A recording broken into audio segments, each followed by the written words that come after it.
Assalamualaikum warahmatullahi wabarakatuh. Perkenalkan, saya Arifatus Solia dari kelas D PGMI semester 3. Di sini saya akan menjelaskan materi mengenai sejarah kebudayaan Islam.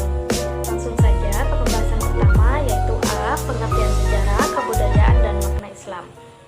Pengertian sejarah secara etimologi berasal dari bahasa Arab, yaitu syajarah yang artinya pohon.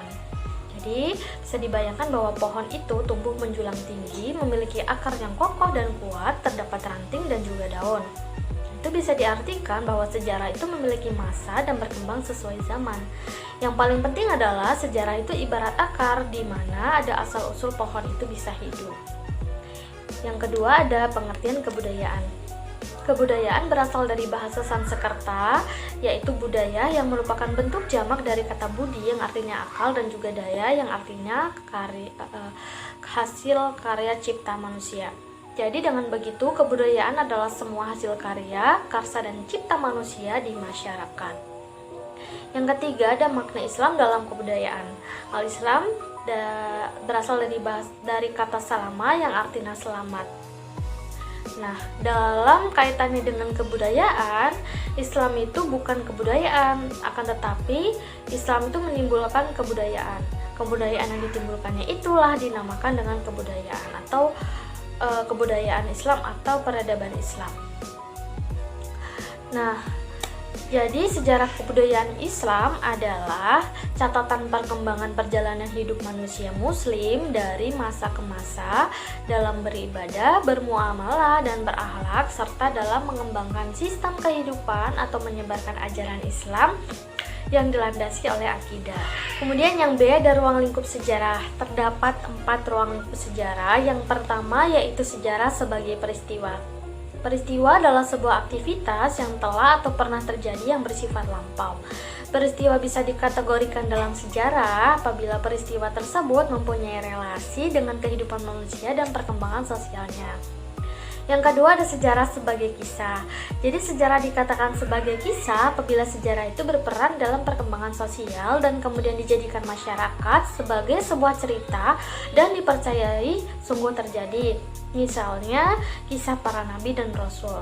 Dan yang ketiga ada sejarah sebagai ilmu.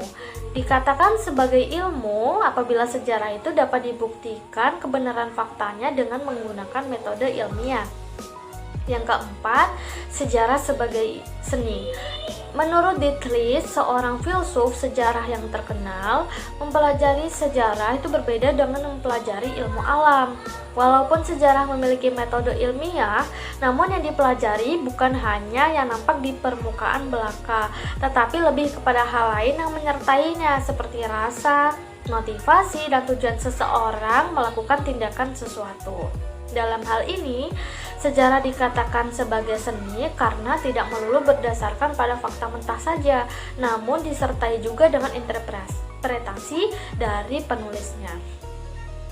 Yang C ada metode sejarah. Ada 4 metode. Yang pertama yaitu metode heuristik, merupakan penelusuran jejak daripada sumber-sumber. Yang kedua, metode kritik. Jadi di tahapan ini, para sejarawan diharapkan mempunyai daya nalar yang kritis untuk dapat menilik sumber yang ada apakah sekiranya relevan atau tidak dengan penelitian yang sedang dijalaninya. Dan yang ketiga, ada metode interpretasi. Dalam hal ini, sejarawan dituntut untuk menginterpretasikan atau membayangkan peristiwa tersebut sesuai dengan bahan-bahan sumber yang telah ditemukan. Dan yang keempat, yaitu metode historiografi.